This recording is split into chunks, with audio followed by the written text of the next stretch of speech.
guys ang sticky rice. Glutinous powder. Haluan ko siya. Okay.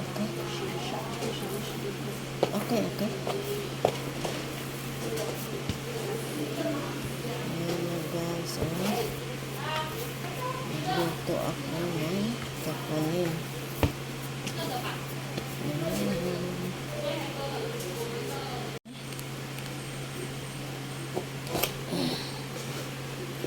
Ayan guys, ang ano ito, glutinous powder.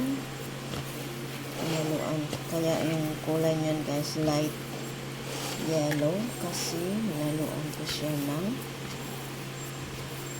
steam ko yung kalabasa or pumpkin, tapos ni blender, tapos ni halo dito. Ito rice guys ay glutinous rice o malagkit na bigas na powder.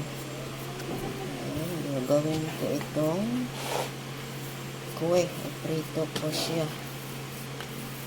Kue o kakanin. Ayan guys.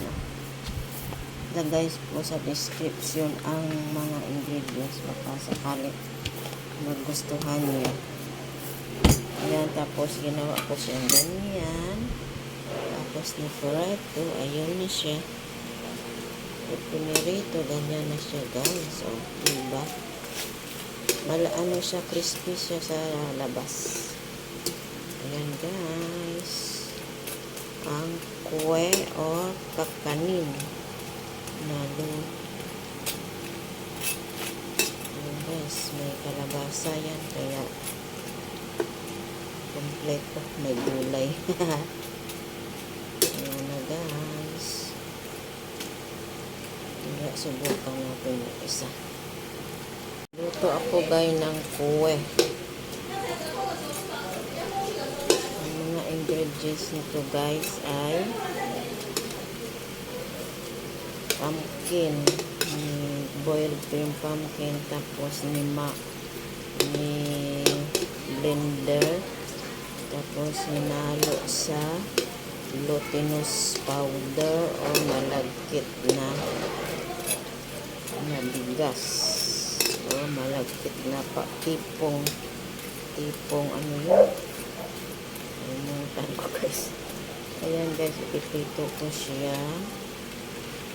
Ayan yung ginawa ko din ano ko na dyan, bilog-bilog yun, ayan siya.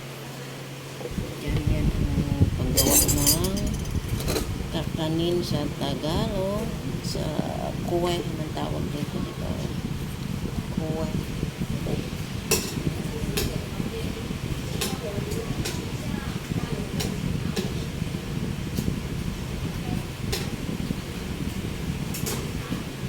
Sticky rice, sticky na ano, glutinous powder ang ginamit ko guys. Agay. Kaya na natin yan. Ayan guys. Yan ang merienda ko today. Ayan na siya guys. Kumbo ang tawag nito sa amin sa Iloilo. Ano, alaala ko nung bata pa ko. Nanay ko gumagawa nito, pero nahaluan niya ng saging na saba at saka yung binukbok na bigas na malagkit. Guys, ilagay ko doon sandali. Ayaw mag-akyat ito yung nangyari. Ayaw umakyat. Ayun. Ayaw umakyat na. Ayun guys, mag-prito ko din.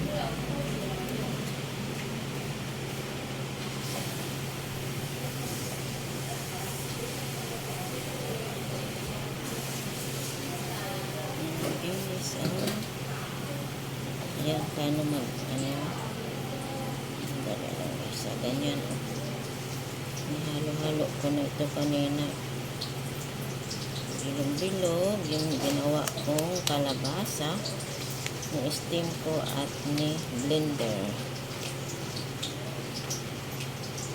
Ganyan ang paggawa ng kuwe.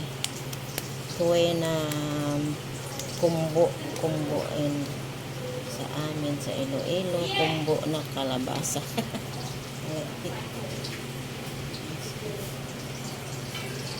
Ayan guys. Prito-prito ko siya. Maano siya yan guys. Sa alabas. Ano siya. Crispy. Tapos sa loob. Malambot yan. Nalagay ko siya doon. Ayan. Sa table ko na. Baba yun guys.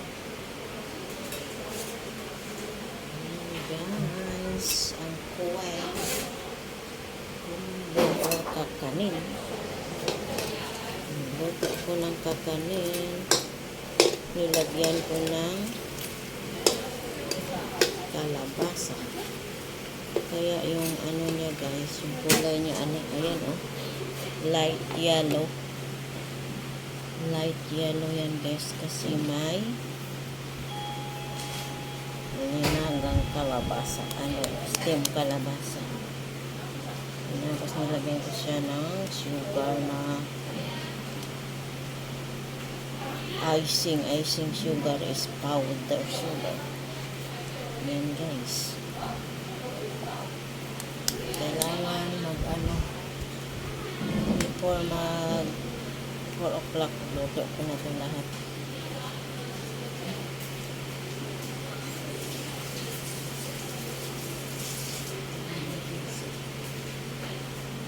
Guys, ang kuwe ang kakanin na gawa ni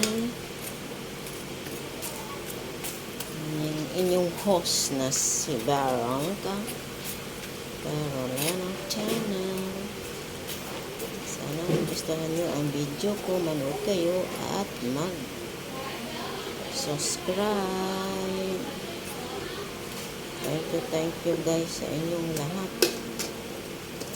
Walang sawang pag-support ang aking mga members, aking mga subscribers. Thank you.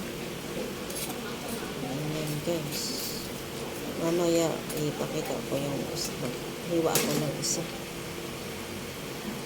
Guys, ang finished product. Yung natin, sinubukan natin. Iniano ko siya ng asukal sa labas para hindi madikit. Ayan guys.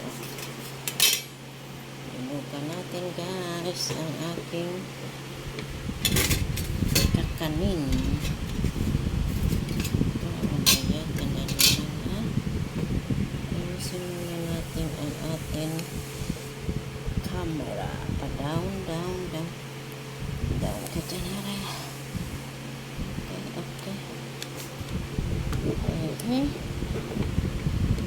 guys, sumukang ko kung pakita ko sa inyo kung ano ang texture. Yan guys, guys, tingnan nyo guys, ganda ng pagkagaluto. Harap guys.